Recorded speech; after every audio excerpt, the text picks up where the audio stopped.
demographic attributes. Okay, these are the some important demographic attributes, or we can say this is the characteristics of the characteristics of the demographic data, or characteristics of the population, we can say. Okay, population ची काही characteristics आहेत. Okay, on that basis, or the characteristics of the population is very important to planning, to future plans of the country, of the state, or okay, the planning purpose this data is very useful. Okay, so and these are the some characteristics or the demographic attributes in another word. Okay, age structure, this is we have already discussed in last sessions. Age structure, कोणत्या age group मध्ये किती लोक आहेत. Okay, which categories are 0 to 14 age किती आहेत, 15 to I think 21 age group मध्ये किती आहेत. This is educational, this is a student, we can say स्टुडंटचा ग्रुप आहे हा. Then we can say okay 22 to 59. okay, this is the working population, this is a working people म्हणू शकतो आपण, कमावणारी काम करणारे लोक आहेत. ओके, आणि याच्या नंतर आणखी एक म्हणू शकतो 60 च्या plus, 60 and more than 60, this is senior citizens किंवा डिपेंडंट म्हणू शकतो आपण. Dependent population,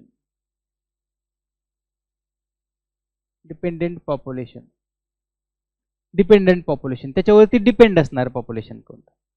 okay, age structure wise, so it determines the condition of the that country. Okay, whether the country is developing countries or developed countries,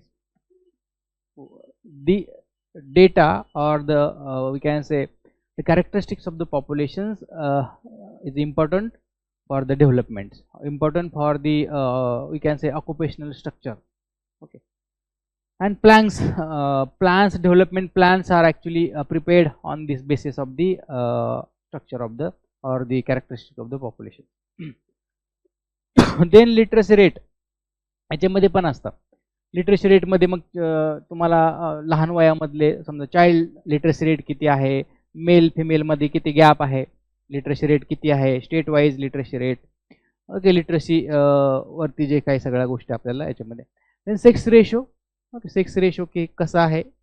okay, small child sex ratio पण काढला जातो आणि normal sex ratio पण काढला जातो. Okay, per the number of females per 1000 of male असं आपल्या इकडे मोजलं जातं. ॲक्च्युली दर 1000 पुरुषामागे स्त्रियांची संख्या किती आहे. Then dependency ratio. Dependency ratio म्हणजे डिपेंडंट पॉप्युलेशन किती आहे ऑन द वर्किंग पॉप्युलेशन, कमावणाऱ्या लोकांवरती डिपेंडंट लोक, लहान मुलं आणि सिनियर सिटीजन्स जे आहेत ते डिपेंडंट असतात.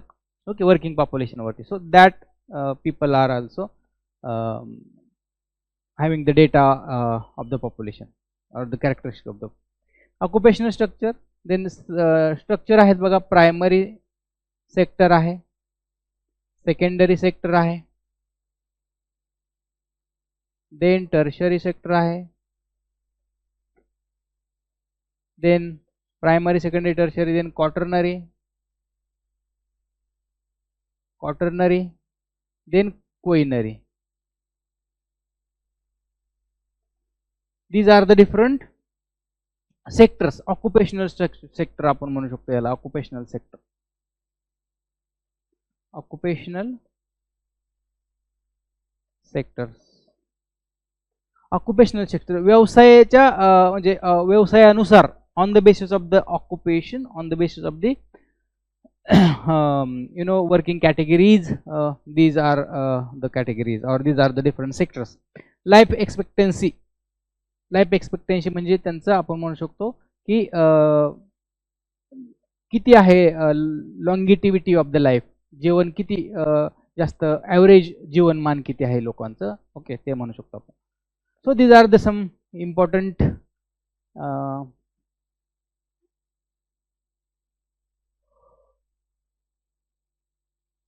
element of the population. Then sex composition.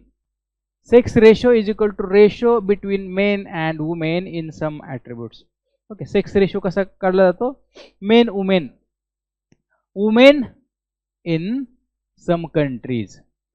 एका कंट्रीमध्ये किती महिलांची संख्या आहे असं आपण त्याच्यामध्ये बघू शकतो. ठीक आहे, बघा काय आहे. Sex ratio is equal to male population into 1000 per female population. Every 1000 female, how many males are there? Okay, म्हणजे 1000 महिलांमागे किती पुरुषांची संख्या आहे इथं सांगितलेलं. इंडियामध्ये कसं केलं जातं? It is measured by sex ratio is equal to female population into 1000 male population. Okay, 1000 पुरुषांमागे आपण म्हणू शकतो बघा इथं 1000. ठीक आहे, मागे किती महिला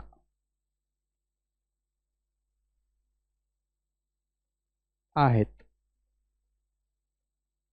how many female per 1000 of male असं इकडं आहे. ओके, 1000 पुरुषांमागे किती महिलांची संख्या आहे. ओके, देन इकडं वरती कसं आहे? जस्ट रिव्हर्स आहे. एक वरती जर आपल्या देशामध्ये असं मोजलं जातं ऍक्च्युली इंडियामध्ये. In India this type of calculation is calculated, this type of data calculated केला जातो. देन इतर काही देशांमध्ये बघा जस्ट अपोजिट आहे. 1000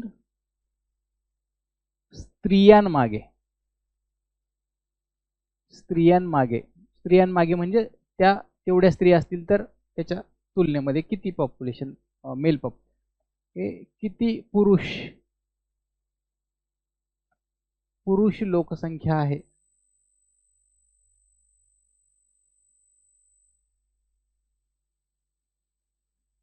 दर 1000 महिलांच्या मागे every 1000 of female, how many males are there?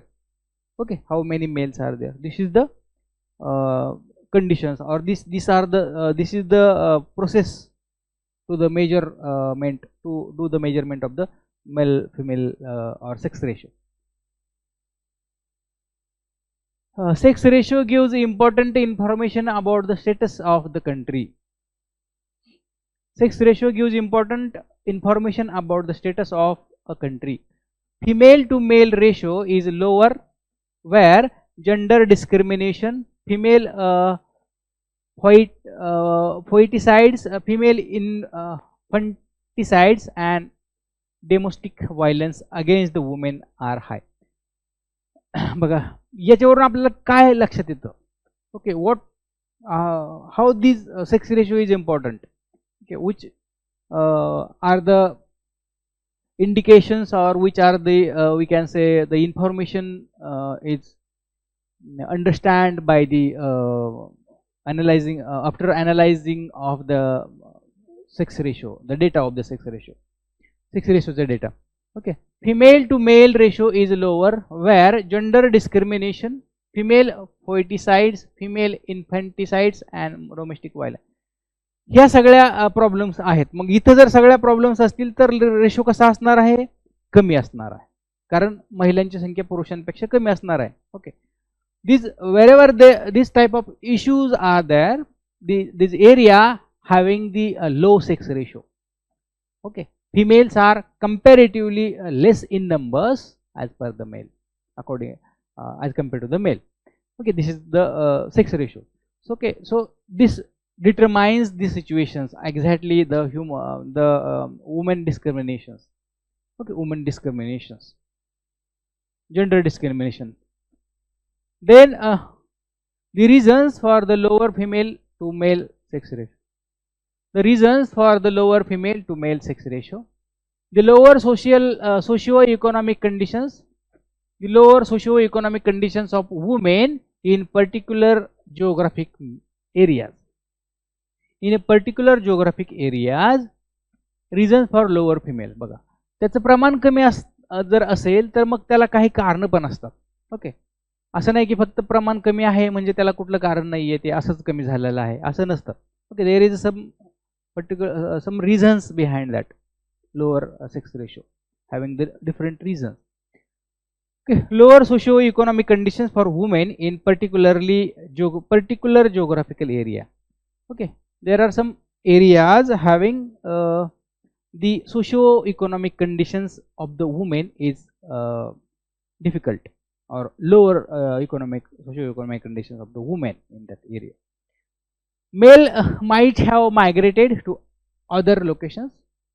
पहिले एक कारण असू शकतं, there is one reason that male might have migrated to the other location for better job opportunities.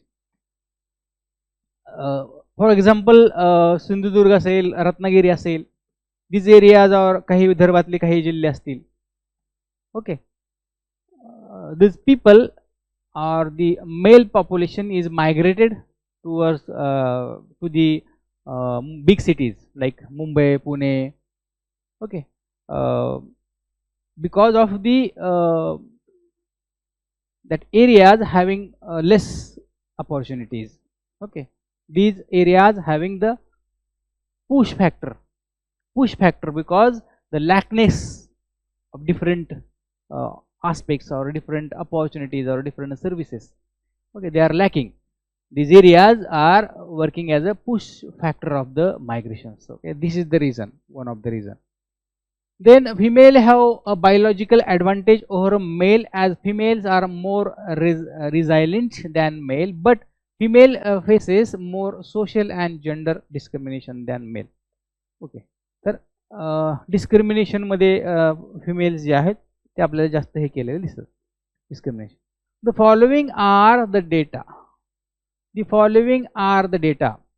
World sex ratio, जागतिक लिंग गुणोत्तर, 102 males per 100 female. जास्तच आहे बघा, 2 महिला, 2% females are less than the male in a world scenario. जर आपण पाहिला तर आपल्याला म्हणता येतं.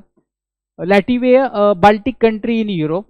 Baltic country in Europe has the highest sex ratio. This remember these things. Latvia, a Baltic country in the Europe. Europe मधली जी Baltic country आहे, has the highest sex ratio, 85 male per 100 female. 100 महिलांमागे 85 काय आहेत, mail आहेत. 85 mail आहेत. There is a म्हणजे 15 males are less than female. म्हणजे बघा, mail जे आहेत ते 15 कमी आहेत, म्हणजे किती जास्त, जगातलं सगळ्यात जास्त त्या ठिकाणी आहे युरोपमध्ये. ठीक आहे, Latvia country in the Europe, baltic country आहे in the Europe. Then Qatar has the lowest sex ratio, 311 males, 311 males per. बघा, इथं सगळ्यात लोएस्ट आणि हायेस्ट आपण घेतलेला आहे. कतारमध्ये 311 मेल आहेत. बघा किती जास्त आहेत, साधारणपणे 211 मेल्स, मेल जे आहेत, males are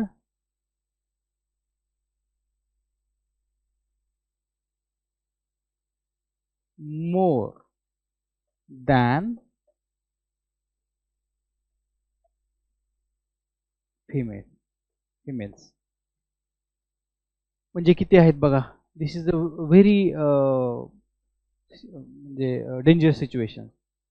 this is very danger situation, critical situation in the Qatar. Okay, किती जास्त आहेत बघा. त्याच्यामुळे या सगळ्याच लोकांना लाईफ पार्टनर किंवा आपण म्हणतो लग्न ही पद्धती त्या ठिकाणी खूप म्हणजे हे आहे त्या भागातली. कारण एवढं जर गॅप असेल, जेंडर गॅप, गॅप नाही म्हणता येणार, जेंडर डिफरन्स म्हणू शकतो. Gender discrimination is there. This is the highest gender discrimination in the world in the Qatar, or this is the lowest or the highest sex ratio in the Latvia. Latvia आणि Qatar हे दोन नावं महत्वाचे आहेत बघा. Latvia is the good things or highest, then Qatar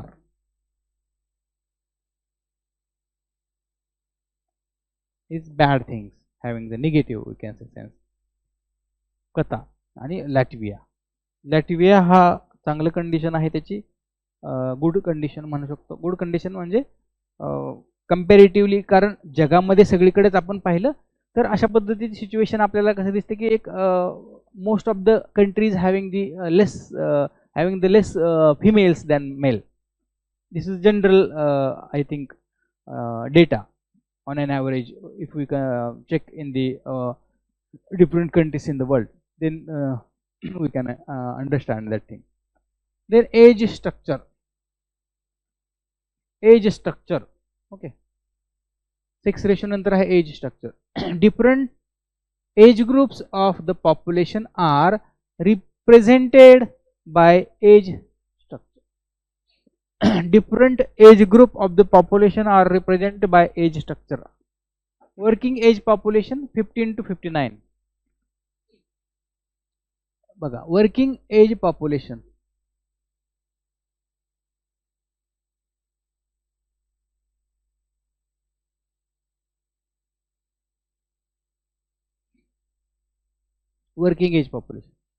म्हणजे हे जे आहेत ना ते वर्किंग एज पॉप्युलेशन म्हटलं जातं यांना. कारण हे कमावू शकतात, काम करू शकतात. 59 आपल्याकडे 60 हे रिटायरमेंटचं एज आहे. त्याच्यानंतर देखील काम करू शकता तुम्ही, बट ऑन एन ॲव्हरेज जर आपण पकडलं तर 59, 60, बिलो 60 हेच आपण वर्किंगमध्ये पकडतो, त्याच्यावरचे नाही पकडू शकत आपण. Dependent population 0 to 15 and 60 and above age. Dependent population याच्यावरती अवलंबून असणारे जे लोकसंख्या पॉप्युलेशन आहे ते 0 ते 15 आहे, 0 ते 15 आणि 16 अँड अबव हे याच्यावरती अवलंबून असतात. दोन गोष्टी याच्यावरती, दोन पॉप्युलेशन प्रकारचे पॉप्युलेशन याच्यावरती अवलंबून आहे. एक तर 0 ते 15 आणि 16 पेक्षा जास्त, मोर दॅन 60 एज म्हणू शकतो आपण याला. Age more than 60 and 0 to 15. This is the working age populations having dependent of these two age classes, age groups. Okay, dependent population. The a large proportion of the population above 60. A large proportion of the population above 60 shows the aging population and requires high expenditure on health are facilitated.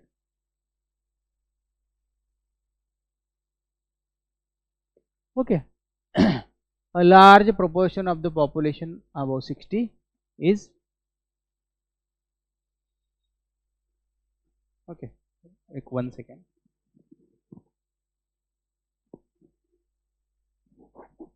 Hello.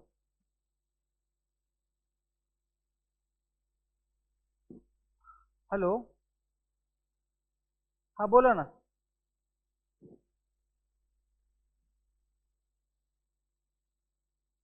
नाही मीच उद्या येतो म्हटलं ना तुम्हाला. हां, उद्या नाही का फोन केला होता मग दुपारी.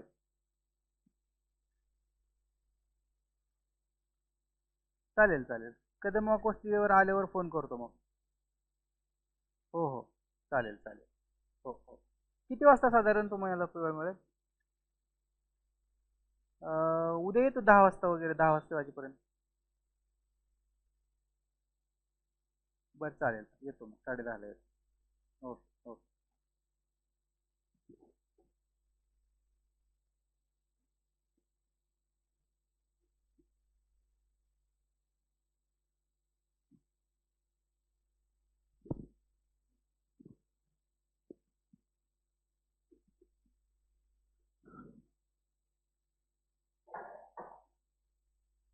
ओके चला.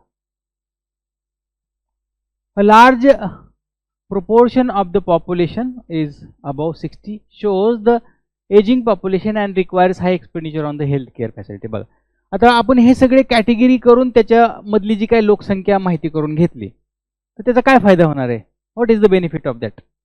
Okay, it helps us to understand the expenditures. आपला पैसा कुठं जास्त इन्व्हेस्ट म्हणजे हे स्पेंड करावं लागणार आहे त्या देशात. Requires high expenditure on health care facility. जर 60पेक्षा जास्त पुढचे लोक असतील तर जास्त हेल्थ केअर फॅसिलिटीवरती काम करावं लागतं किंवा त्याच्यावरती जास्त पैसे आपल्याला खर्च करावे लागतात, कारण ओल्ड एज मधले किंवा 60च्या पुढं थोडंसं जास्त हेल्थ प्रॉब्लेम्स किंवा हेल्थ रिलेटेड एक्सपेंडिचर वाढू शकतो. Large proportion of the population above 60. Then a large proportion of 0 to 15 age if the young population shows a high birth rate and youthful population.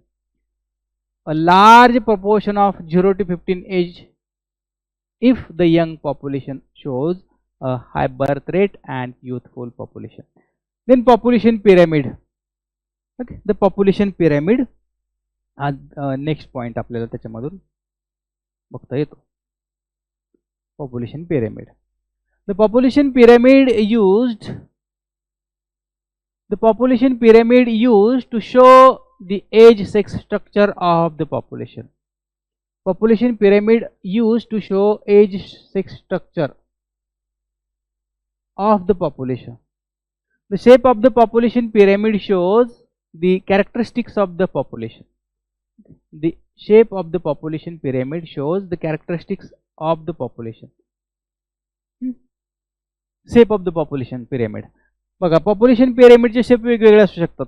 काही pyramids बेसमध्ये खूपच broad असतील, वरती narrow असतील.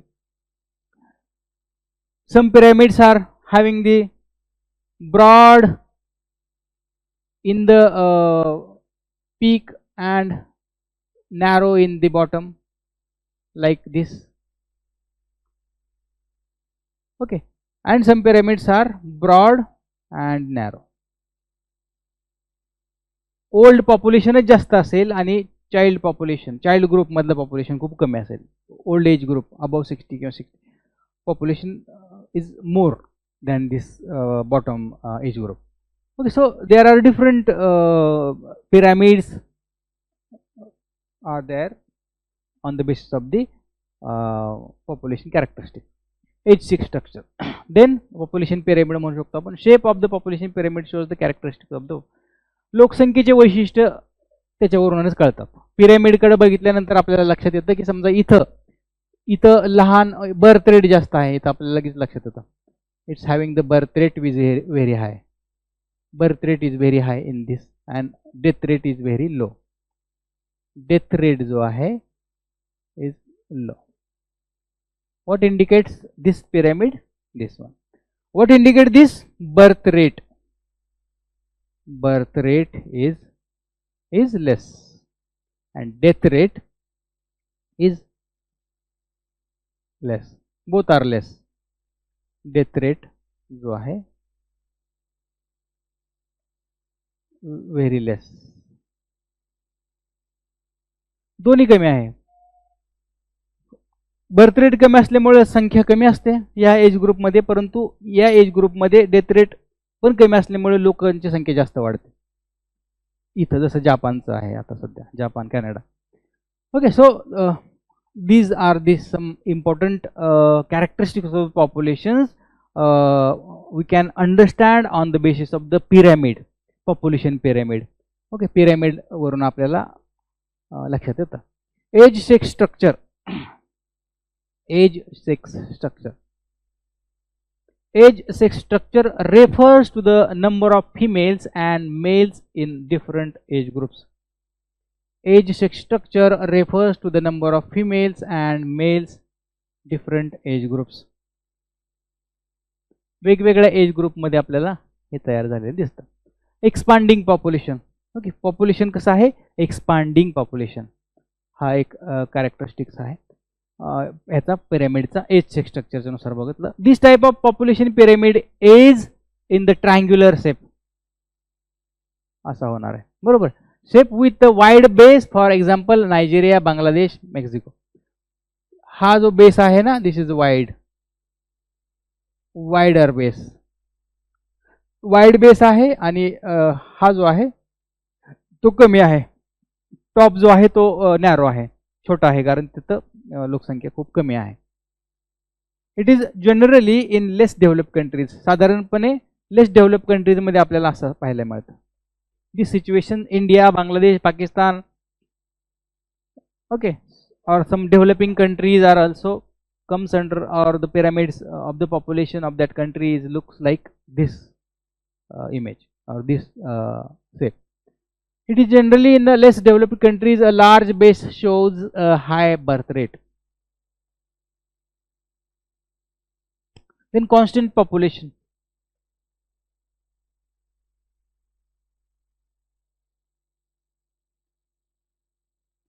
Then constant population.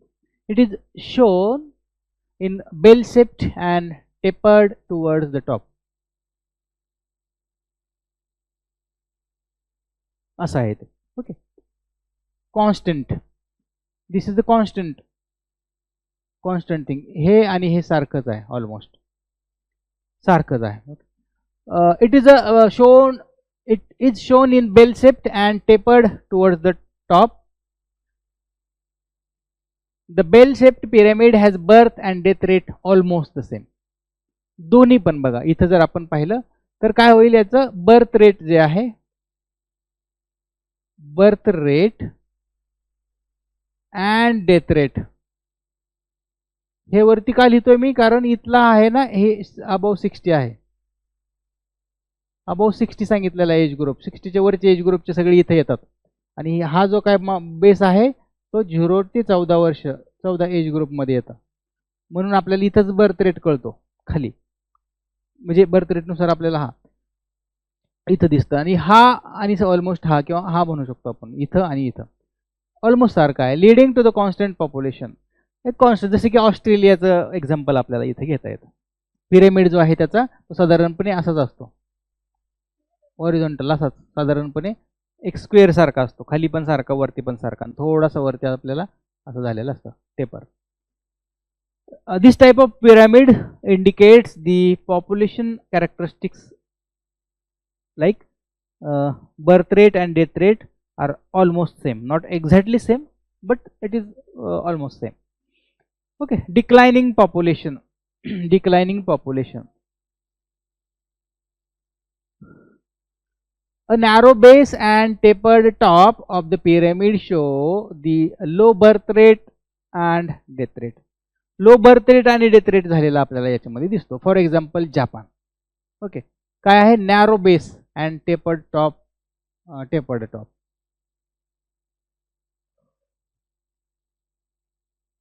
Population growth is developed countries usually 0 or even negative. Developed countries मध्ये हे असं पाहायला मिळतं. ओके, डिक्लाइनिंग पॉप्युलेशनचं पिरॅमिडचं इंडिकेटरच असतो की this pyramid shows that country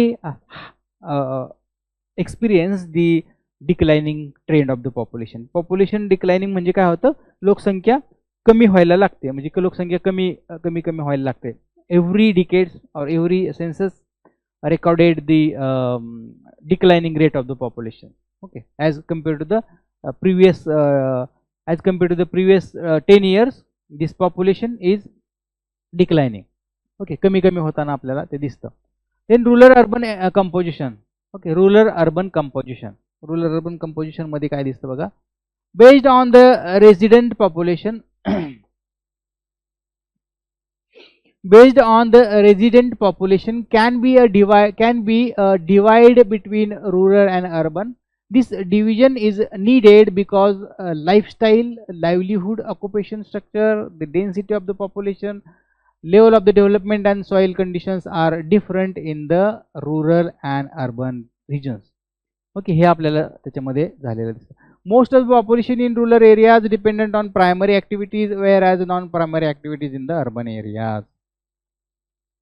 Then there are some other characteristics also. Rural urban composition.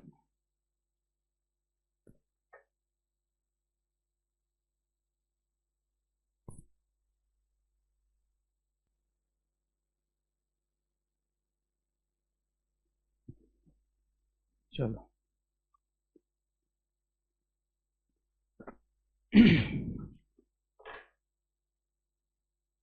ठीक है. Rural urban sex composition in Canada, USA and European countries are different and exactly reverse of the rural urban sex composition of Africa and Asian countries. बघा, हा खूप महत्वाचा point आहे. इथं काय point आहे बघा, rural urban composition. Rural urban composition of rural urban sex composition in Canada and USA. दोन कंट्री आपण बघतोय. कॅनडा असेल, USA असेल, युरोपियन कंट्रीज असतील. Are different and exactly reverse. जी परिस्थिती इथं आहे कॅनडामध्ये, अमेरिकेमध्ये, युरोपमध्ये, त्याच्या जस्ट रिव्हर्स परिस्थिती आपल्याला भारतासारख्या किंवा एशियन कंट्रीजमध्ये आणि आफ्रिकन कंट्रीजमध्ये दिसते. काय ती रिव्हर्स कंडिशन आहे? कारण कॅनडा, अमेरिका आणि युरोपमध्ये जे रुरल अर्बन सेक्स कंपोजिशन आहे, म्हणजे खेड्यामध्ये आपण जर पाहिलं तर जास्त प्रमाणामध्ये मेल्स दिसतील. मेल्स, पुरुष मंडळी ही खेड्यात दिसतील. ग्रामीण भागामध्ये किंवा रुरल एरियाज, आपण म्हणू खेड्या म्हणण्यापेक्षा rural areas. Okay, rural areas having the more number of people, more number of males as compared to the females. Females नुसार जास्त दिसतील mails in the European countries or in the USA or Canada. काय त्याचं reason आहे बघा? Because the farming activities are actually practicing by the male. Because the size of the farm, size of the farm, शेताचा आकार म्हणू शकतो आपण. Because that people having the more than 200, 300 or average farmer is around 300 and 400 acres. Okay, the people or the farmers having the very big farms, very big farm land. Okay, due to this their manual activities are very less in the farming practices. In the agricultural activities or agricultural practices are very limited for the limited to the manual activities. Manual activities are very limited. Then the what kind of activities are there in the large numbers, or the maximum or most of the farming activities are done by the machineries, done by the different big machines or the some technologies are there. Okay, आपण म्हणू शकतो, बघतो की helicopters किंवा विमानाने औषध फवारणी केलेली असेल. जे काही harvesting of the different crops are done by the different machineries or machines. गव्हाची काढणी असेल किंवा वेगवेगळ्या पिकांची काढण्याची प्रोसेस असेल, ते मशिनरीजमध्ये. ओके, एका दिवसामध्ये ते 100-200 एकर देखील त्याचं हे होऊ शकतं. लक्षात येतं? Because of the machines. Why this type of activities the farmers can do? Because they have very big or large amount of large area of the farms. खूप मोठा एरिया असेल, समजा 1 एकर 2 एकर असेल तर तशा मशिनरीज वापरणं परवडणार नाही किंवा तेवढ्या छोट्या ह्याच्यावर वापरू पण शकत नाही. That's why in reverse the Asian countries or African countries which are mostly developing countries having the very small patch of the lands, farming lands we are talking about, lands are very less, okay, less area of the lands are very less. Due to this, the farmers are not able to use the machineries, or they have to do all the activities in a manual processes or manual activities. Okay, some technologies or some machineries are used in these countries also, but small machineries or in small in numbers. Okay, किंवा काही विशिष्ट शेतकरीच वापरतात, सगळे वापरतात. Land deviation झालेलं आहे. Land का झालेलं आहे? Because of the huge population size. लोकसंख्याचं प्रमाण बघा, जसं की चायना आहे आणि इंडिया आहे. इंडिया आणि चायना दोघांचं मिळूनच आहे फक्त 36% पॉप्युलेशन जे आहे पूर्ण एशियामध्ये. एशियामधलं अख्खं 36% पॉप्युलेशन ह्या दोघांचंच आहे. Okay, you can imagine then how the population size is bigger in these countries. मग खूपच जास्त लोक असतील तर एरिया तर कमी आहे, मग लोक जास्त असतील तर मॅन लँड रेशो किती येतो? खूप कमी येतो मॅन लँड रेशो. परंतु इकडं कसं आहे, पॉप्युलेशन कमी आहे आणि एरिया सगळ्यात मोठे मोठे आहेत. That's why the situation is actually there in the reverse situations of. मग इकडे काय आहेत या कंट्रीजमध्ये? रुरल एरियामध्ये काय सिच्युएशन होती? मग रुरल एरियाजमध्ये मोर मेल आणि अर्बन एरियाजमध्ये जास्त काय असतात? मोर फिमेल. जस्ट रिव्हर्स कंडिशन इथं काय होईल? रिव्हर कंडिशन याच्या रिव्हर्स होईल. आफ्रिका याच्यामध्ये ग्रामीण भागामध्ये महिलांची संख्या जास्त असते पुरुषांपेक्षा. बघा, युरोप, कॅनडा, अमेरिकेमध्ये महिला ज्या आहेत त्या मोस्टली शहरामध्ये राहतात, कारण शहरामध्ये ते जॉब्स करतात, त्यांचे जे काही बिझनेस असतात ते करतात, आणि मेल पॉप्युलेशन आहे mostly engage in the agriculture activity. त्याचं एक्सप्लेनेशन मी तुम्हाला दिलं का तसं होत आहे. In the Western countries, Canada, USA, females make ratio is low in the rural areas and high in the urban areas. This is because of the agriculture activities. Activities in rural areas are highly mechanized and largely done by the male. Hence, females migration is larger here from the rural to the urban. मग त्याच्यामुळे female जे आहेत त्या rural कडून urban कडे गेलेल्या दिसतात. Hence, female migration is larger from rural to urban. Then in Asia and African countries, agriculture activities is not so mechanized and largely done by women. Thus women make the sex ratio is higher in the rural areas than in the urban areas, and large male migrations can be seen from the rural to the urban from the employment. In India, women's participation in farming activities is high. Shortage of housing, high cost of living, low job opportunities, lack of security in cities discourages females in the migrate to the cities. समजलं? तर अशामुळे या ठिकाणी अशी reverse condition आपल्याला झालेली दिसते mails आणि फिमेलचा जर विचार केला तर. Then literacy rate. Literacy rate बद्दल काय सिच्युएशन झालेली आहे बघा दोन आताच्या सध्याच्या कंडिशन मध्ये आपण जर पाहिलं तर. Literacy rate, the proportional literacy rate of the country reveal the proportional literacy rate of the country reveals the socio-economic development. काय होतं? socio-economic development आहे. Socio-economic development, then standard of living, then education facilities आहे चांगली. Okay, socio-economic development कळते. याच्यात लिटरसीमधून काय कळतं? For example, what are the informations we can understand or analyse by the literacy rate. Literacy रेटवरून काय आपल्याला कळेल किंवा कोणता फायदा होऊ शकतो? Then socio economic development is there, the standard of living, then education facilities, government policies, these are the different information reveals by the literacy rate or by the literacy data वर आपल्याला. Okay, then the level of the economic development is both the cause and consequences of literacy. Economic डेव्हलपमेंटचं खूप महत्त्वाचा गोष्ट आहेत. Literacy रेटवरच ते ठरतं.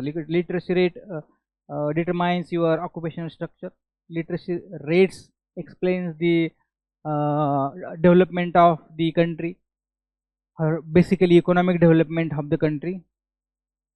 In India, literacy rate measured by the percentage. In India, literacy rate measured by the percentage of the population above 7 years old who is able to read, write and have the ability to do the arithmetic calculations with understanding in any language. Literate किंवा शिक्षित कोणाला म्हणायचं? Okay, literate साक्षर, थोडक्यात आपण म्हणू शकतो साक्षरतेची definition काय आहे? 7 वर्षाच्या वरचे लोकांना, 7 वर्षाच्या आतमध्ये नाही म्हणत आपण, 7 वर्ष म्हणजे मिनिमम पहिलीच्या मुलाला, पहिलीच्या नंतरच्या 7 वर्षाच्या मुलाला किंवा 7 वर्षापासूनचे पुढचे सगळे चाले. Who is able to read, write and have the ability to arithmetic calculation. एकदम simple calculation, plus minus, basic जे आहे. ओके, छोट्या छोट्या गोष्टी तुम्हाला जर आल्या, लिहिता आलं आणि वाचता आलं कोणत्याही भाषेमध्ये, understand in any language, any local language, any languages. असं नाही की तुम्हाला इंग्लिशमध्ये यायला पाहिजे, एखाद्या विशिष्ट भाषेमध्येच तुम्हाला लिहिता वाचता आणि कॅल्क्युलेशन यायला पाहिजे. देर इज नो नेसेसरी और the definition is not saying that languages in any languages म्हटलेलं आहे. कोणत्याही लँग्वेजमध्ये तुम्हाला हे गोष्टी करता आल्या पाहिजे. Then occupational structure. Then the occupational structure is the characteristics of the I think Indian the activities of the economic development. Okay, or the population structure is occupational structure. Okay, on the primary sector, secondary sector, tertiary sector, quaternary sector and quaternary sector, these are the 5 important occupational structure, and occupational structure determines the development of that country.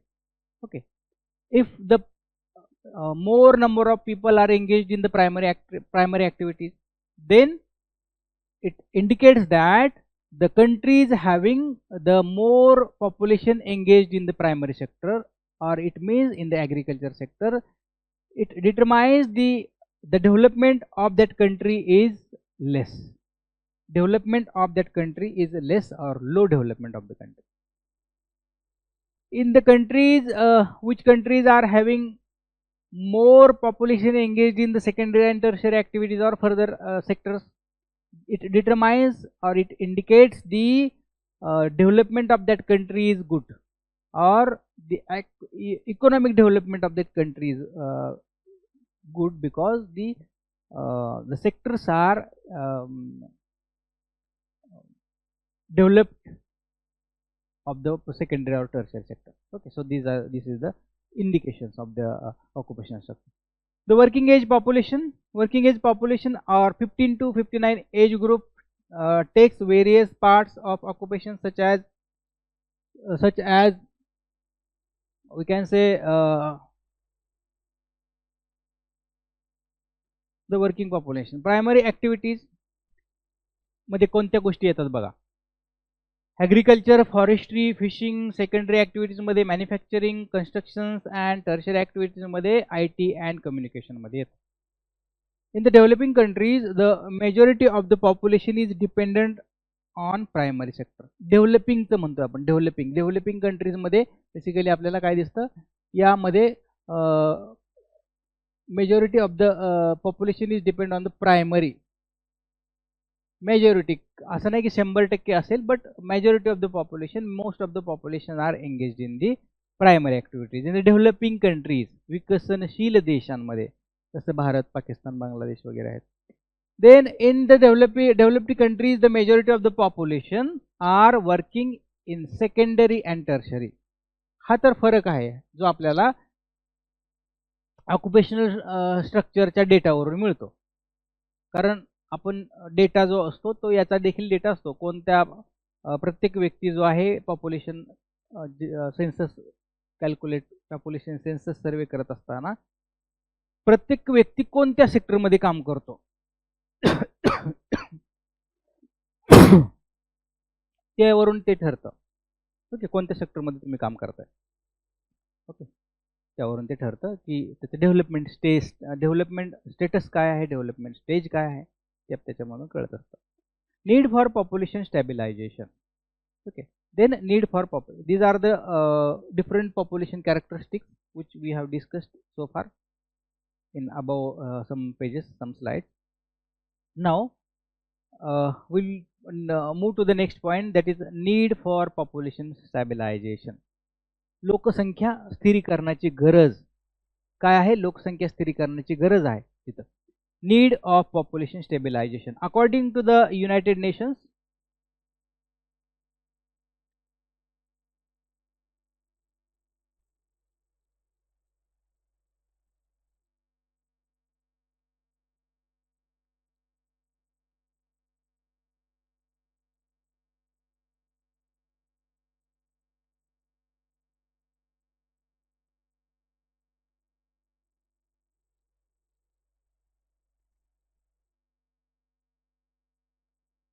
One second.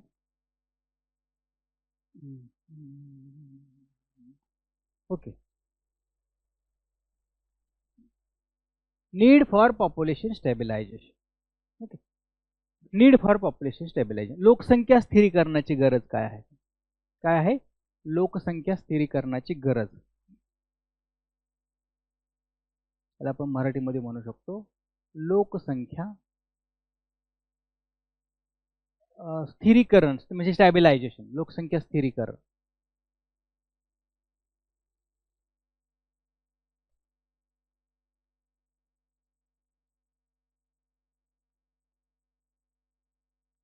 लोकसंख्या स्थिरीकरणाची गरज. First of all we need to understand the meaning of the stabilization or population stabilization. काय अर्थ होतो population stabilization? Population stabilization म्हणजे काय actually? Because this word we have to come across so many times of this word population stabilization, so we need to understand the meaning of this word. Okay, so then we can understand very easily the further concepts or further information about this point, about this topic. Okay, so need for population stabilization means what? According to the United Nations Department of Economic and Social Affairs, estimates India's population will reach 1.5 billion by 2030. 1.5 billion किंवा 150 कोटी, जसं आपण 140 कोटी already reached, तो milestone गाठलेला आहे, आपण खूप मोठी कामगिरी केलेली आहे, बरोबर. तसं 1.5 म्हणू शकतो billion by 2030 and hits 1.64 billion in 2050. 2050 मध्ये 1.64 बिलियन लोक होणार आहेत, लक्षात घ्या. This would make India become the largest population country, overtaking China. 2050 ची गरज नाहीये, already we have overtake China in 2023. 2023 मध्येच already we have come across, we have overtake the China for the population, not development, for the population number of the population. India become the most populated country in the world. जगातलं सर्वात मोठं, सगळ्यात जास्त लोकसंख्या असणारा देश भारत बनलेला आहे ऑलरेडी 2023 मध्ये. Okay. At present India hosts 16% of the world's population with only 2.45 of the global surface area and 4% water resources. Okay. मग आपण बघतो की का भारतामध्ये हे सगळे प्रॉब्लेम्स निर्माण झालेले आहेत. भारतामध्ये अशा पद्धतीच्या कंडिशन्स आपल्याला ज्या बघायला मिळतात. लोकांना पाणी ची कमतरता आहे, लोकांना राहण्यासाठी घरं नाही आहेत, लोकांच्या वेगवेगळ्या ज्या डिमांड्स आहेत त्या पूर्ण होऊ शकत नाही. There is a many challenges and issues problems are in India. Okay. In different sectors. वेगवेगळ्या सेक्टरमध्ये खूप वेगवेगळे प्रॉब्लेम आहेत. इकॉनॉमिक सेक्टरमध्ये आहे, एज्युकेशन सेक्टरमध्ये आहे, सोशल सेक्टरमध्ये आहे, पॉलिटिकल सेक्टरमध्ये आहे, ॲग्रिकल्चरमध्ये खूप सारे प्रॉब्लेम्स आहेत, इकॉनॉमी बँकिंगमध्ये problem. Okay. There are many problems because of the population. The major the base or major the cause of these problems are population. India having the huge population, huge in numbers. खूप जास्त population असल्यामुळे लोकांना त्या वस्तू कमी पडतात. आणि आपल्याला कोणत्या पॉईंटवरून हे जास्त क्लॅरिटी येते याची, that 16% of the world population with only 2.45 of the global surface area. जगामधला पूर्ण पृथ्वीचा विचार केला, अवेलेबल जमीन असणाऱ्यापैकी म्हणतोय मी. ओके. जे काही 30% जमीन राहिलेली आहे, 70% पाणी, 30% जमीन असं म्हणू शकतो ॲव्हरेजली. तर 30% मधली भारताच्या वाट्याला किती येते available lands? Out of available land India having only 2.45%. 2.45%, not less than 3%, less than 2.5% खाली म्हणू आपण. 2.5, लेस दॅन 2.5, 2.5% खाली टक्केवारीमध्ये जमीन आहे आणि लोकसंख्या मात्र 16% आहे. म्हणजे बघा किती there is gap in the available populations and available land. तिथंच आपल्याला लक्षात येतं की ह्या गोष्टी होणारच आहेत. जमिनीचे भाव आपण बघतो कसे झालेले आहेत, किंवा वेगवेगळे जे रिसोर्सेस आहेत, अवेलेबल रिसोर्सेस, नॅचरल रिसोर्सेस, त्यांना पण खूपच स्केअरसिटी किंवा लॅकनेस आपल्याला खूप तुटवडा म्हणतो आपण त्याला आपल्याकडे आहे, because of this imbalance of the populations and available resources or available basically land महत्वाचे. Okay. Then globally the debate over population explosion. Globally the debate over population explosion has erupted after a recent ecosystems assessment pointed to the human populations role in driving other species into extinction and precipitating the resource crunch. Associated challenges with population stabilization. आता population स्टॅबिलाइज करणं म्हणजे कसं करणं की लोकसंख्या जी आहे ती कुठेतरी स्थिर व्हायला पाहिजे. ओके. पॉप्युलेशनचा जो बर्थ रेट आहे आणि डेथ रेट आहे तो ऑलमोस्ट एकसारखा जर राहिला तर लोकसंख्या वाढणार नाही, जास्त एकदम थोडीशी वाढू शकते. देर is a very less growth in the population if the population stabilization is successful और इज अकर्स. हे जर घडलं, पॉप्युलेशन स्टॅबिलायझेशनची प्रोसेस जर घडली, तर आपल्याला खूप कमी खूप त्याच्यामधला जे हे आहे ते आपल्याला काय दिसेल, त्याचे प्रॉब्लेम्स कमी दिसतील. ओके. बघा आता पहिलं काय आहे बघा, लेवल ऑफ एज्युकेशन. चॅलेंजेस काय आहेत? पॉप्युलेशन स्टॅबिलाइज करणं गरजेचं तर आहेत, obviously there is a need of population stabilization, but how can we stabilize our population? This is the point. Then level of the education, शिक्षणाचा दर्जा सुधारला पाहिजे, बरोबर. Level of the lack of education in women's results in their early marriages. Not only does early marriages increase the livelihood of more children, but it also puts the women's health at risk. Okay. women's health जे आहे ते risk, आपल्याला त्याच्यामध्ये risk दिसते. fertility usually declines with an increase in the education level of the women. fertility काय होणार आहे बघा, कमी होणार आहे. कधी कमी होईल? Level of women's, education level of women's. महिलांचा महिलांच्या शिक्षणातला लिटरसी रेट वाढवणे किंवा हायर एज्युकेशनमध्ये महिलांचं पर्सेंटेज वाढणं किंवा महिलांमध्ये हायर एज्युकेशन जास्तीत जास्त मिळणं. ओके, तरच काय होतील, कुठेतरी पॉप्युलेशन फर्टिलिटी रेट जो आहे, जन्मदर जो आहे तो आपल्याला कमी करण्यामध्ये आपण सक्सेसफुल होऊ शकतो.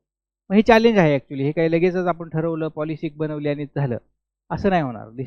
दिस changes will occurs slowly and gradually. Okay, these changes will occurs very slowly. Okay, level of education is the important thing to stabilize the or to overcome the challenges of the population stabilization. The first challenge is level of education. Education म्हणजे शिक्षणाचा दर्जा जो आहे तो कसा करणं, तो वाढवणं किंवा तो चांगल्या पद्धतीचा करणं. सोशिओ इकॉनॉमिक फॅक्टर, सामाजिक आणि आर्थिक घटक. Socio economic, the desire for larger families, particularly preference of the male child also leads to the higher birth rate. Okay, we'll take 5 minutes break and we'll continue after 5 minutes. करूया आपण continue, 5 मिनिटाचा break घेऊया.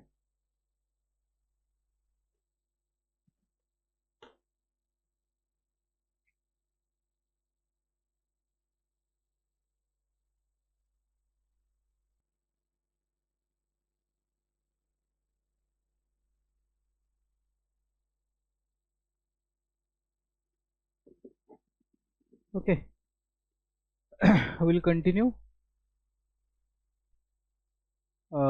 Okay, socio-economic factors are responsible or the challenges as the challenges of the population stabilization. लोकसंख्या स्थिरीकरणासाठी socio economic factors देखील महत्त्वाचे असतात. Socio economic factors, the desire for larger families, particularly preference for a male child also leads to higher birth rate. Socio-economic factor. One of the reason for this son preference. Okay, one of the reason for the son preference is the inheritance law favor women's rights to ancestral properties. Property is far from being implemented. China is already facing the demographic catastrophe because its nearly 4 decade long one child policy resulted in a strong son preferences. Inadequate use of contraceptives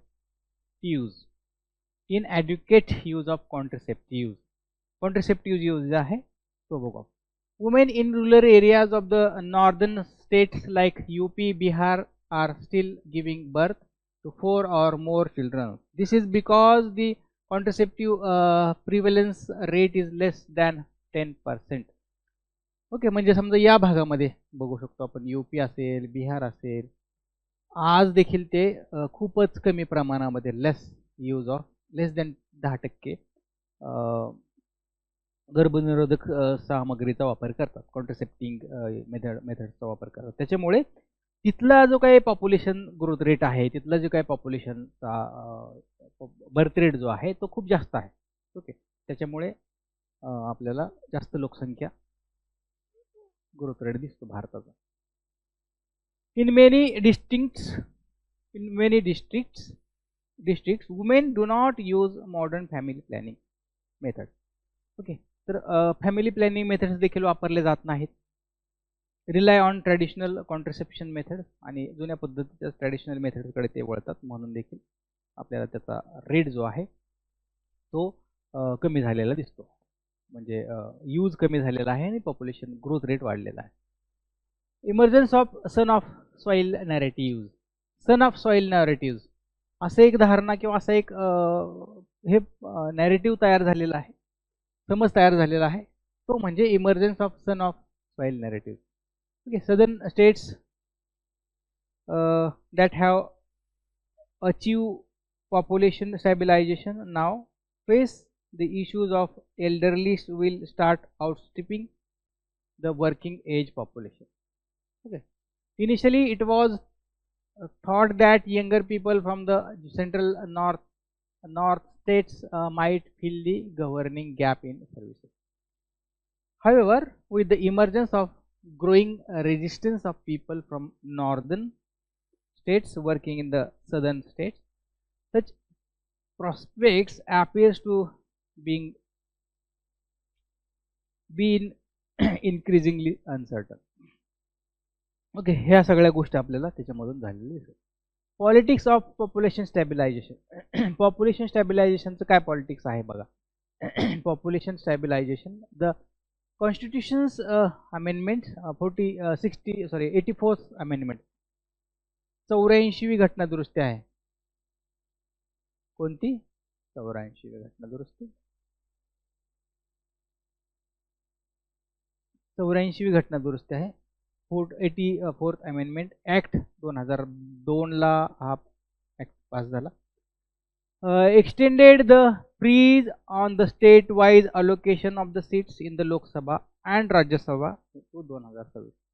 2026 पर्यंत एक fix हे दिलं गेलं, कारण तो एक mentality असते त्या राज्यातील पॉलिटिशियन्सची किंवा पॉलिटिकल जो काही अजेंडा असतो की जास्तीत जास्त लोकसंख्या जर असेल तर आपल्याला मतदान जास्त मिळू शकतं किंवा मतदारांची संख्या वाढेल म्हणून आपल्याला त्याचा फायदा होईल, किंवा मतदारांची संख्या खूप जास्त वाढली तर त्याच्यामध्ये number of seats in the member of पार्लमेंटमध्ये एमपीज आपण त्याला खासदार म्हणतो, खासदार मेंबर ऑफ पार्लमेंट, याच्या ज्या सीट्स आहेत लोकसभा आणि राज्यसभेमध्ये त्या वाढतील किंवा वाढल्या पाहिजे असं 2002 मध्ये एक कायदा केला आणि 2002 मध्ये कायदा करून ठरवण्यात आलं की लोकसभेच्या ज्या काही सीट्स आहेत त्याच्यामध्ये कोणताही बदल केला जाणार नाही टिल 2026. 2026 पर्यंत किती जरी लोकसंख्या जास्त असेल तरी जागा नाही वाढवून दिल्या जाणार. मग हा एक शासनाकडून घेतलेला किंवा हा एक ह्याचा आहे कॉन्स्टिट्यूशनल अमेंडमेंट करूनच ती काय केलं गेला, तो एक प्रकारचा कायदा केला आणि किंवा दुरुस्ती केली आणि संख्या जी आहे ती कॉन्स्टंट किंवा 30 ठेवण्यासाठी प्रयत्न केले. It was expected to serve as a motivational measures to pursue population stabilization. Okay.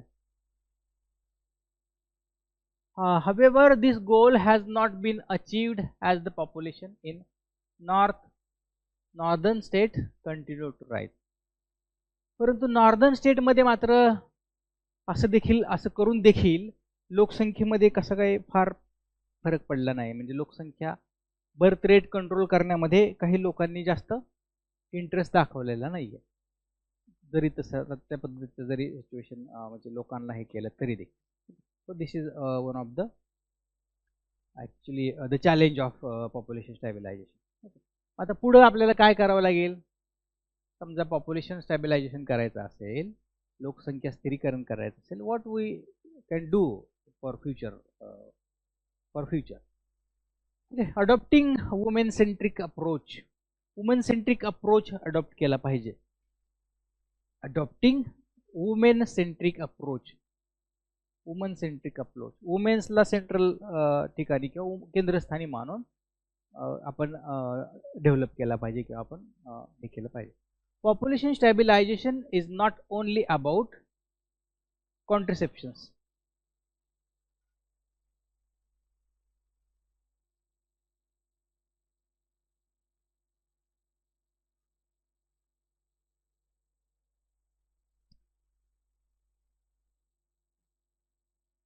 Okay, population stabilization is not only about controlling population growth, but also entails gender parity. Gender parity किंवा आपण म्हणू शकतो की लिंग समानता हा पण त्याच्यामध्ये महत्त्वाचा भाग जो एक मानला जातो. A balanced sex ratio is essential to secure social cohesion. एक सामाजिक विकासासाठी किंवा सामाजिक एका चांगल्या ह्याच्यासाठी काय करावं लागेल, एक बॅलन्स्ड सेक्स रेशो आपल्याला असला पाहिजे. एक तर वुमेन सेंट्रिक अप्रोच ठेवला पाहिजे, म्हणजे काय करायला पाहिजे, जेंडर डिस्क्रिमिनेशन कमी झालं पाहिजे, महिलांना जास्तीत जास्त आपण केंद्रस्थानी ठेवून जास्तीत जास्त त्याचे फायदे महिलांना दिले पाहिजेत. ठीक आहे, ह्या सगळ्या गोष्टी ज्या आहेत त्या आपल्याला त्याच्यामधून दिसतात. Balanced sex ratio is essential for the cohesion. Therefore, the states, therefore, the state need a women-centric approach wherein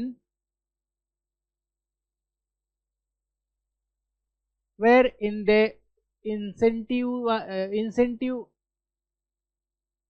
letter marriages and child birth makes contraception easy. एक तर लेटर मॅरेजेस हा एक चांगला उपाय आहे. उशिरा लग्न करणं म्हणजे प्रोडक्टिव्ह एज थोडंसं जे आहे ते उशिरा मॅरेज झाल्यानंतर कमी होऊ शकतं, किंवा त्या बर्थ रेटचं प्रमाण कमी होऊ शकतं. And child birth make contraception easy for women and promote women's labour force participation. ठीक आहे, लेबर फोर्समध्ये महिलांचं हे वाढलं पाहिजे, महिलांचं प्रमाण वाढलं पाहिजे, जास्तीत जास्त महिलांना वर्कफोर्समध्ये आणलं पाहिजे, पॉलिटिशियन्समध्ये आणलं पाहिजे, मेंबर ऑफ MPs जे आहेत त्याचं पर्सेंटेज महिलांचं वाढलं पाहिजे. त्याच्यासाठी भरपूर काही आपल्याला करणं आवश्यक आहे जर आपल्याला स्टॅबिलायझेशन करायचं असेल तर. जोपर्यंत वुमन सेंट्रिक अप्रोच डेव्हलप होत नाही, woman centric approach in terms of different perspective, different sectors, different सगळ्या गोष्टींसाठी आपल्याला काय करावं लागेल, या पद्धतीचं एक अप्रोच ठेवायला लागेल, तर आपल्याला पॉप्युलेशन स्टेबिलायझेशनकडे आपण जाऊ शकतो, किंवा तो आपण टार्गेट अचीव करू शकतो. Switching to modern contraceptions, modern contraceptions. Okay, आधुनिक ज्या काही कॉन्ट्रासेप्टिव्ह मेथड्स आहेत त्या वापरल्या पाहिजेत. Action to prevent unwanted pregnancies. Unwanted प्रेग्नन्सीवरती काही ॲक्शन प्लॅन बनवले पाहिजे, किंवा ते होऊ नयेत म्हणून देखील काही प्रिव्हेन्शन घेतली पाहिजेत. Then particularly in northern states in urgently required. तर नॉर्दर्न स्टेटमध्ये या पद्धतीचं खूप प्रॉब्लेम, या पद्धतीचा इश्यूज खूप आहेत. ओके, अनवॉन्टेड प्रेग्नन्सी त्याच्यामुळे लोकसंख्या खूप वाढते, म्हणून त्याच्यावरती खूप ॲक्शन प्लॅन बनवले पाहिजेत, किंवा त्यांना ते कसं कमी करता येईल याच्याकडे लक्ष आपण दिलं पाहिजे. Okay, the over reliance on traditional methods of contraceptions need to swiftly replaced with reliable and easy alternatives. In this context, India can learn from this neighborhood. Indonesia and Bangladesh introduced injectable contraceptive rights from the late 1980s. ओके, काही बघा देशांनी अशा गोष्टींचं काही हे केलेलं आहे. Once executed properly, one job renders protection from the pregnancy for 3 months. Asia works can help immediately in this. Okay, काही गोष्टी आहेत. पण emulating the success of southern states. Okay, southern state emulating success. When fertility reduction in the 5 southern states succeeded in overturns the conventional wisdom that literacy, education, development are prerequisites for population to stabilize. तर या राज्यांचा जो आहे, southern स्टेट्सचा जो आहे, तो आपला जर रेट पाहिला तर पॉप्युलेशन स्टॅबिलायझेशन करण्यामध्ये या सगळ्या गोष्टींचा वाटा आहे. लिटरसी रेट, एज्युकेशन, डेव्हलपमेंट, ह्या सगळ्या गोष्टी आहेत, चांगल्या आहेत तिथं. त्याच्यामुळे पॉप्युलेशन स्टॅबिलाइज जे झालेलं आहे काही प्रमाणामध्ये, किंवा काही राज्यांचं तर खूप चांगलं आहे. केरळ, तामिळनाडू सारखे राज्य, यांना खूप चांगली सिच्युएशन पॉप्युलेशन स्टॅबिलायझेशनच्या संदर्भामध्ये जनतेच्याकडे का दिसते, कारण या फॅक्टर्सवरती त्यांनी खूप चांगलं काम केलेलं आहे. कोणत्या फॅक्टर्सवरती चांगलं काम केलेलं आहे?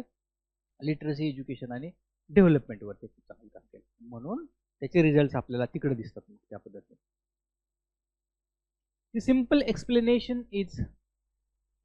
explanation is that fertility declines was achieved because southern governments proactively urged families to have 1-2 children, followed by sterilizing immediately after that.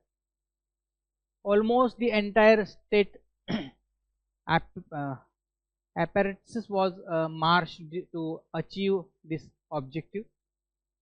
The northern states need to adopt this approach.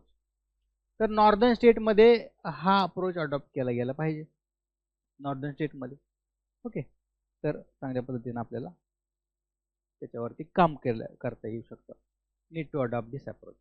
जो सदर्न स्टेटचा approach आहे, जो southern स्टेटचा जे काही methods आहेत, त्या methods तो approach आपल्याला नॉर्दर्न स्टेटने देखील वापरला गेला पाहिजे. तर आपल्याला पॉप्युलेशन स्टेबिलायझेशन मध्ये काय करता येऊ शकतं, पुढे जाता येऊ शकतं, किंवा त्याच्या पॉप्युलेशन स्टेबिलायझेशन मध्ये आपल्याला सक्सेस मिळू शकतं. ओके, कारण नॉर्दर्न स्टेटमध्ये जी सिच्युएशन आहे सध्या, ती सिच्युएशन खूपच एक चॅलेंजिंग आहे. ते कंट्रोल करण्यासाठी किंवा त्याच्यावरती आपल्याला हे करण्यासाठी आपल्याला त्याचे अप्रोच बदलले पाहिजे. ओके, काही मेथड्स अडॉप्ट केल्या पाहिजे ज्या सदर्न स्टेटने केल्या आणि त्यांनी त्याच्यावरती विजय मिळवलेला आहे त्या पॉप्युलेशन कंट्रोलच्या संदर्भामध्ये.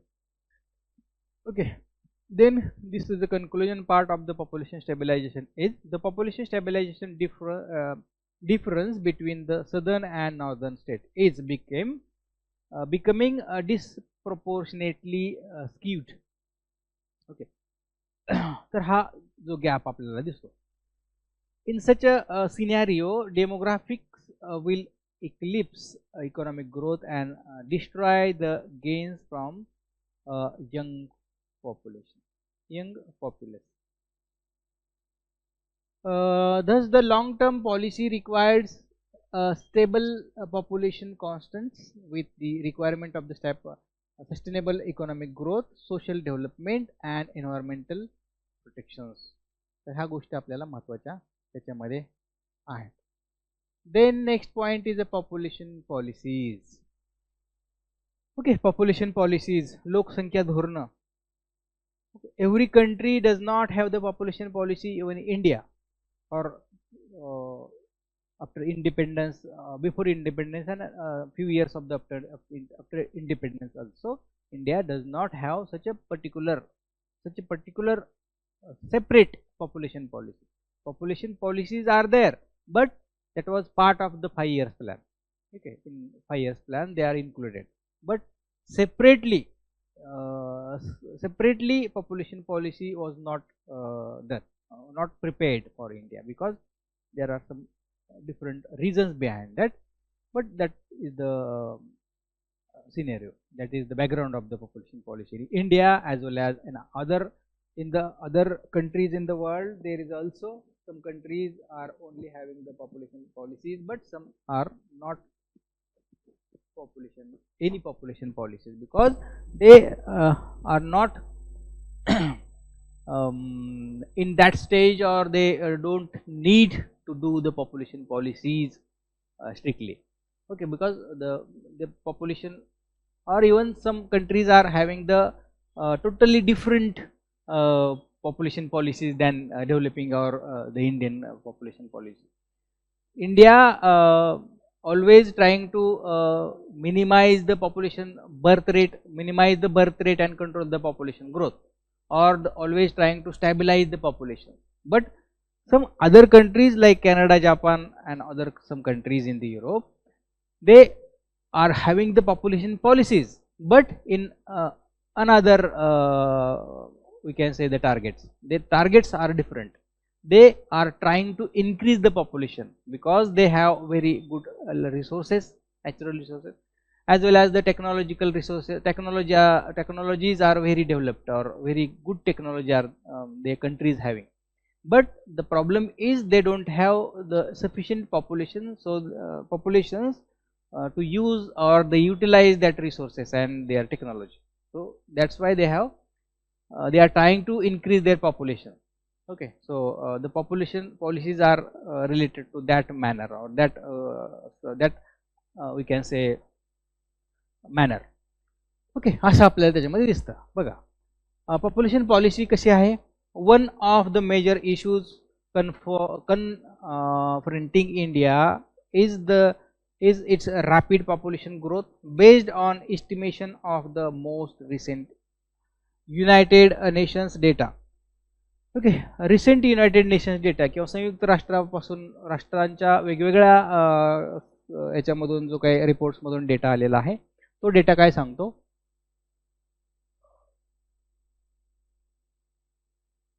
India's current population is 1.6 billion, जसं आपण म्हणू शकतो 140 कोटी झालेली आहे already.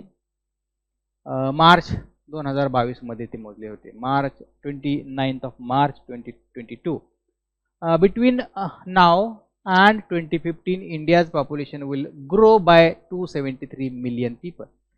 India is expected to remain the world's most populous country until the end of the country. The frightening rate of the population growth has aggravated the problems of poverty, unemployment, and inequality.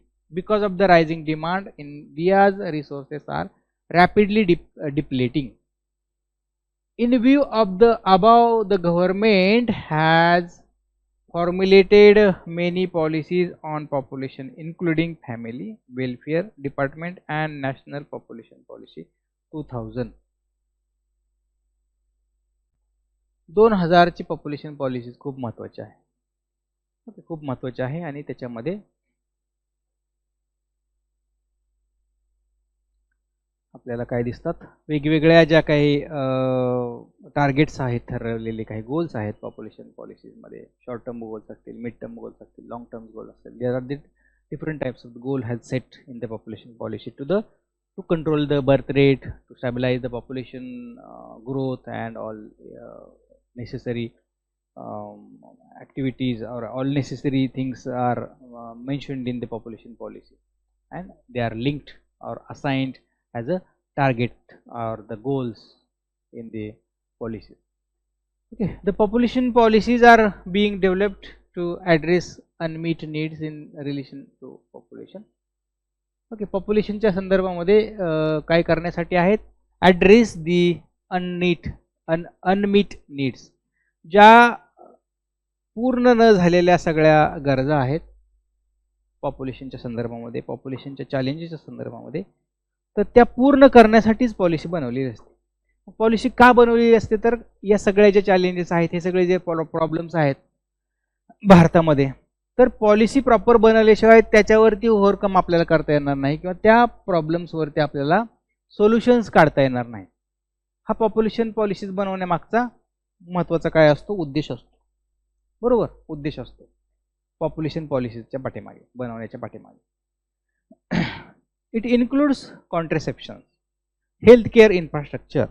Okay, health care infrastructure खूप महत्त्वाचा भाग आहे याच्यामध्ये. And health personals, okay, health person, as well as providing integrated service delivery for basic reproductive and child health care.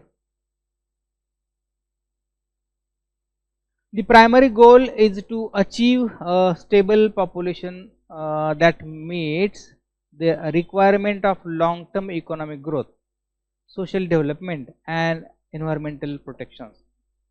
तर ह्या long टर्मच्या संदर्भामध्ये आहेत. कोणत्या आहेत बघा, इकॉनॉमिक ग्रोथ. इकॉनॉमिक ग्रोथ हा काही लगेच होणारी गोष्ट नाही आहे, आर्थिक वाढ ही स्लोली होत असते. ओके, त्याच्यामुळे these are the long term goals. Long term goals, long term economic growth.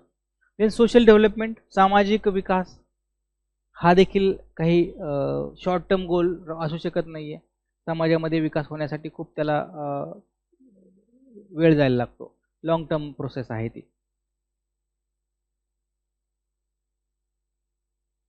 Long टर्मची process आहे. बरोबर.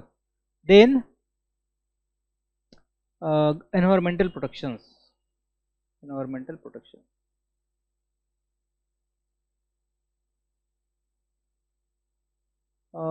हां, एन्व्हायरमेंटल प्रोटेक्शन्स हे पण लॉंग टर्म्स आहेत, लॉंग टर्म्स आहे. बरोबर. The government of India has developed several policies for population control in various 5 years plan. बघा, प्रत्येक 5 इयर, जसं की वेगळी 2000ची पॉलिसी तर बनवलेली होती, परंतु त्याच्यामध्ये वेगवेगळ्या पंचवार्षिक योजनांमध्ये जसं मी सांगितलं त्याच्यामध्ये भरपूर काही वेगवेगळे प्रोव्हिजन्स म्हणू शकतो आपण लोकसंख्या कंट्रोल करण्याच्या संदर्भात. ते वेगवेगळे प्रोव्हिजन्स त्याच्यामध्ये आपल्याला दिसतात, जरी पॉलिसी सेपरेट बनवलेली नसेल तरी देखील. त्याच्यामुळे प्रयत्न तर चालूच होते वेगवेगळ्या पद्धतीनं, वेगवेगळ्या प्लॅनिंग्सच्या एक पार्ट म्हणून.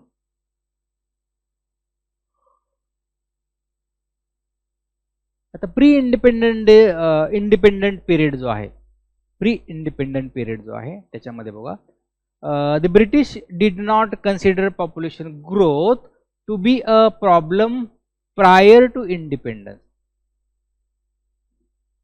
Prior to independence, okay, they had neutral attitudes towards birth control because they did not want to interfere with Indian values, beliefs, customs and traditions. Values, beliefs, customs and traditions.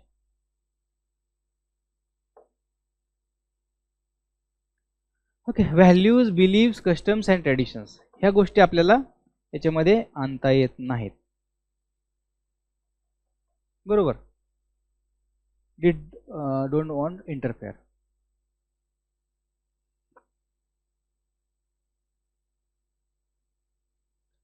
कारण before independence ब्रिटिशांचा एक दृष्टिकोन होता की ज्या पद्धतीचं भारतीय समाजामध्ये परंपरा, रूढी, चालीरीती ज्या आहेत, श्रद्धा, अंधश्रद्धा ज्या असतील त्या, या सगळ्या आहेत तशाच चालू राहू द्यायच्या.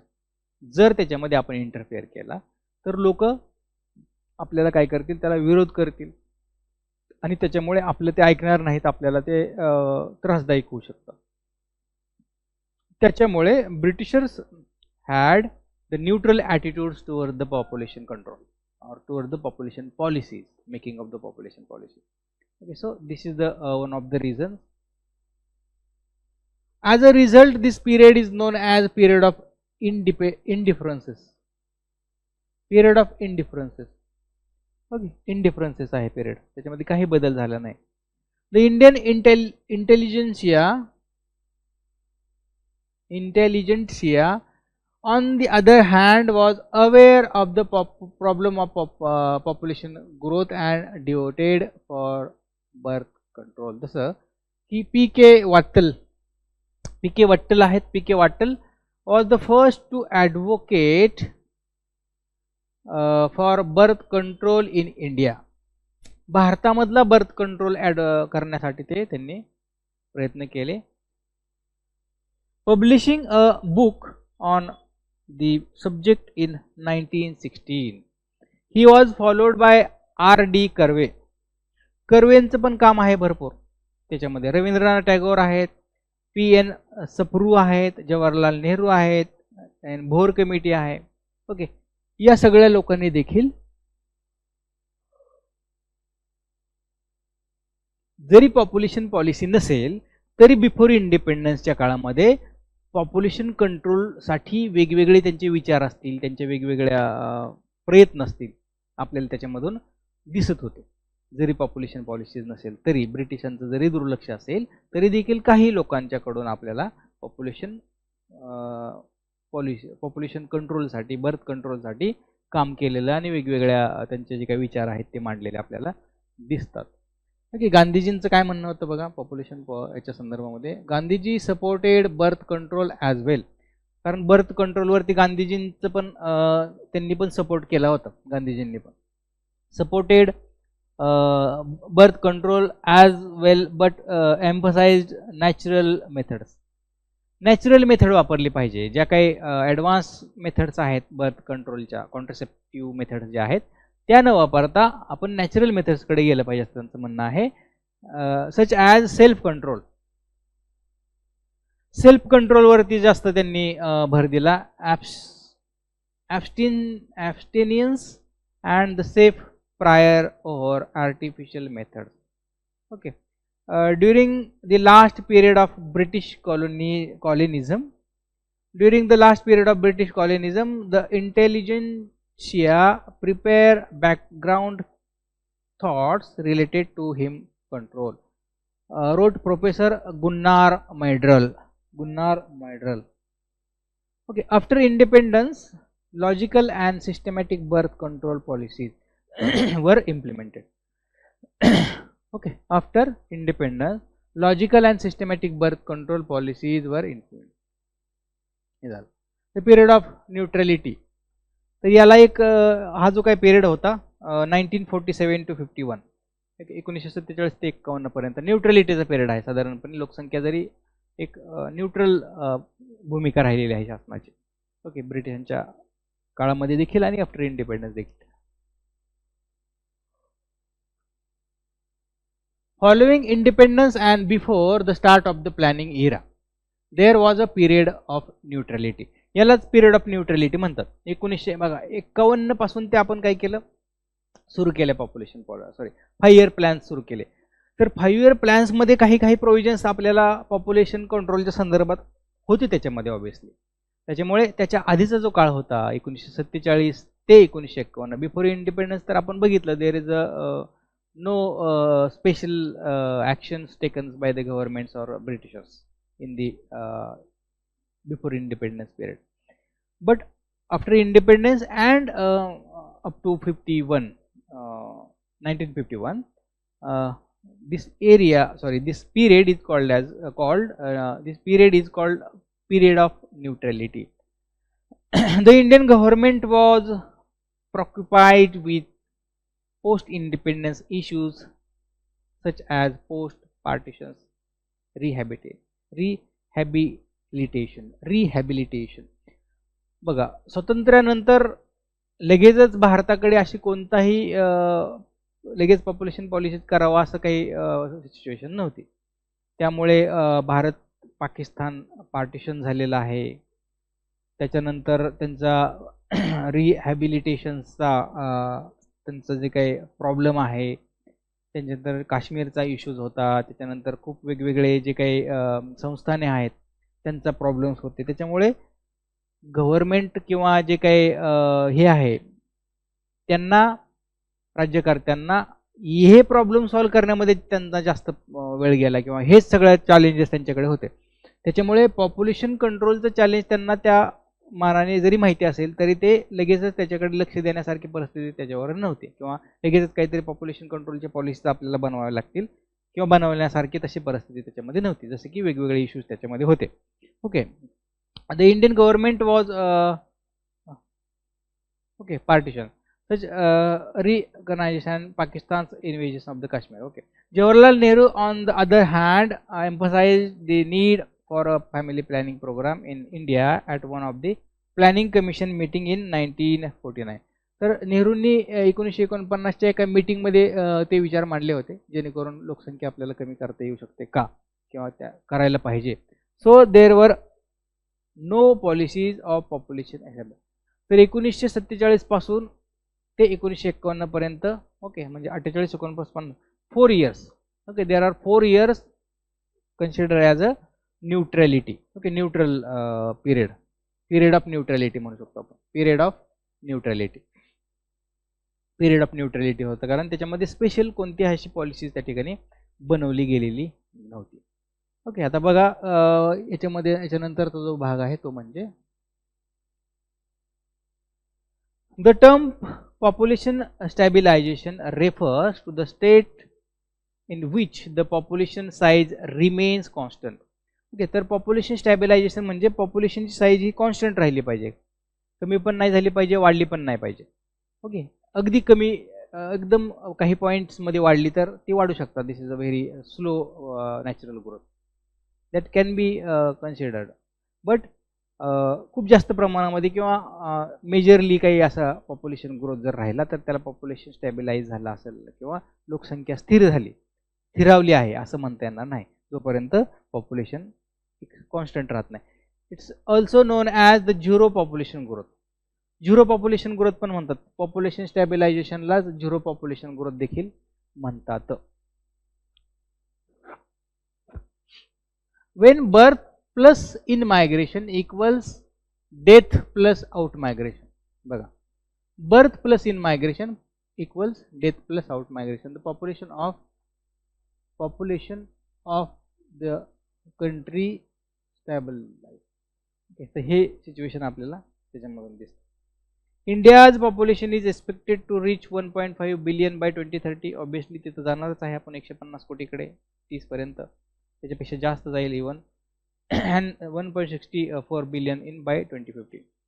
According to the United Nations department of economics and social affairs नुसार आपल्याला 2030 पर्यंत भारताची लोकसंख्या 150 कोटी होऊ शकते आणि 164 कोटी होईल 2050 मध्ये. 164 कोटी वाढेल.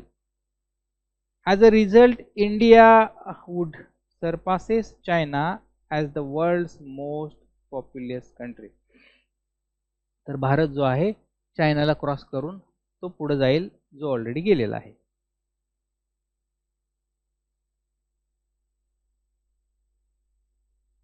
India currently has 16% of the world's population, but only 2.45% of the global surface area and 4%.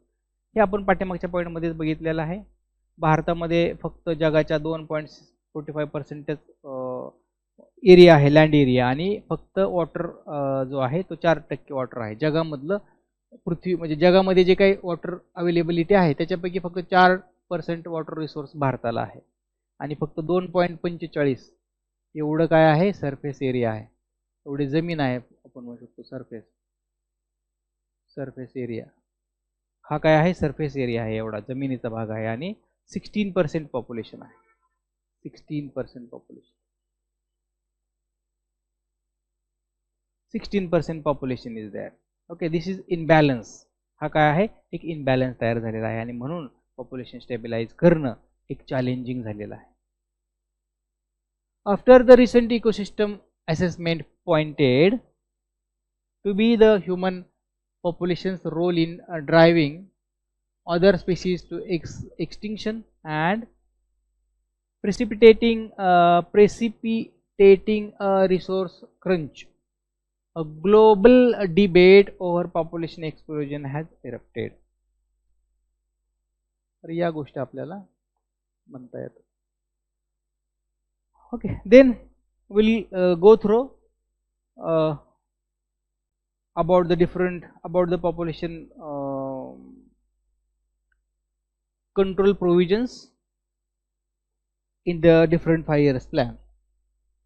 वेगवेगळ्या पंचवार्षिक योजनांमध्ये देखील आपल्याला कोणत्या प्रकारे पॉप्युलेशन जे आहे ते स्टॅबिलाइज करण्यासाठी प्रयत्न केले गेले हे आपल्याला या ठिकाणी समराइज पद्धतीने बघायचं आहे. 5 इयर प्लॅन आपण इथं वाचत नाहीये किंवा 5 इयर्स प्लॅन्स बद्दल डिस्कस करत नाहीये. 5 इयर्स प्लॅन मध्ये पॉप्युलेशन कंट्रोलच्या रिलेटेड काही गोष्टी आहेत तेवढ्याच इथं घेतलेल्या आहेत. ओके, 5 इयर्स प्लॅन इथं नाही आहेत. 5 इयर्स प्लॅन्स हा प्रत्येक सेक्टर वाईज त्याचा अभ्यास वेगवेगळ्या पद्धतीने केला जातो, परंतु आपण इथं बघतोय पॉप्युलेशनच्या संदर्भामध्ये, पॉप्युलेशनच्या संदर्भामध्येचा अभ्यास आपण इथं करतोय, म्हणून त्याच अँगलने आपण इथं तेवढाच पॉईंट इथं घेतलेला आहे. कारण तुम्ही म्हणाल मग 5 इयर्स प्लॅन पहिलं पंचवार्षिक योजना एवढी नाही, त्याच्यात भरपूर गोष्टी आहेत त्याच्यामध्ये भरपूर गोष्टी, परंतु आपल्याला काय महत्त्वाचं आहे या पॉईंटसाठी पॉप्युलेशनच्या related information. In 1952, India became the first country in the world to implement a population control program. It emphasized the use of natural family planning devices. Natural family planning devices जो आहे ते आपल्याला इथं वापरलेलं दिसतं.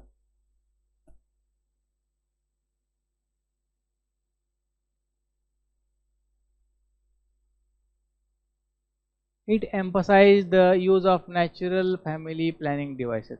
Second 5-year plan, work was done in the area of education and research with a focus on a clinical approach.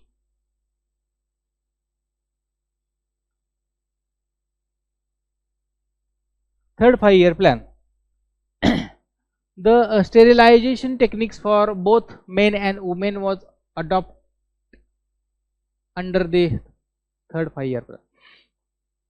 Okay, बघा first 5 year प्लॅनमध्ये बघूया. India become the first country in the world to implement the population control programme. Emphasise the use of new. पहिलं काय आहे बघा, use of natural family planning. पहिल्या पंचवार्षिक योजनेमध्ये लोकांना अवेअर करण्याचं काम केलं. कशा संदर्भात अवेअर करणं, तर फॅमिली प्लॅनिंग करणं, फॅमिली प्लॅनिंग करणं, थोडक्यात नॅचरल फॅमिली प्लॅनिंग म्हणू शकतो आपण. नैसर्गिकरित्या कशा पद्धतीनं बर्थ कंट्रोल होऊ शकतो किंवा कशा पद्धतीनं आपण लोकसंख्या कमी करू शकतो नैसर्गिक पद्धतीनं, हे त्याच्यामधला पहिला झाला. Then second 5 year plan, work was done in the area of education and research. Second 5 year प्लॅनमध्ये एज्युकेशन अँड रिसर्च वरती फोकस होता. ओके, पहिला ह्याच्यामध्ये अवेअरनेस वरती होता, अवेअरनेस वरती होता. दुसरा वरती एज्युकेशन आणि रिसर्च वरती होता. तिसरा जो आहे बघा थर्ड 5 year प्लॅनमध्ये, the sterilization technique for both men and women. Sterilization technique for both men as well as women was adopt under the third 5 year plan. 1965 मध्ये जे third 5 year. The copper T technique was also used. कॉपर्टीची technique जी आहे ना, जे आता पण वापरली जाते ओके फॅमिली प्लॅनिंगचा म्हणून. Technique was also used. The family planning department was established as a separate entity. Family planning डिपार्टमेंटची स्थापना पण कुठं झाली, थर्ड 5 year प्लॅन, तिसऱ्या पंचवार्षिक योजनेमध्ये. ओके, फॅमिली प्लॅनिंग डेव्हलपमेंट, एक डिपार्टमेंट, एक विभाग स्थापन झाला, सेपरेट विभाग स्थापन झाला, त्याच्यामध्ये या सगळ्या गोष्टी आहेत. देन फोर्थ 5 year प्लॅन, चौथ्या पंचवार्षिक योजनेमध्ये काय घडलं, कोणतं प्रोव्हिजन्स ठेवली गेली. All forms of birth control were encouraged, both traditional and modern. दोन्ही प्रकारचे, ट्रॅडिशनल पण वापरा आणि मॉडर्न पण वापरा, दोन्ही प्रकारचे जे आहेत बर्थ कंट्रोलचे पद्धती ह्या वापरल्या गेल्या पाहिजेत, जेणेकरून लोकसंख्या आपली कमी होऊ शकते. हे सांगितलं गेलं कधी, फिफ्थ 5 year प्लॅनमध्ये, सॉरी फोर्थ 5 year प्लॅनमध्ये, सॉरी इथं दिलेलं.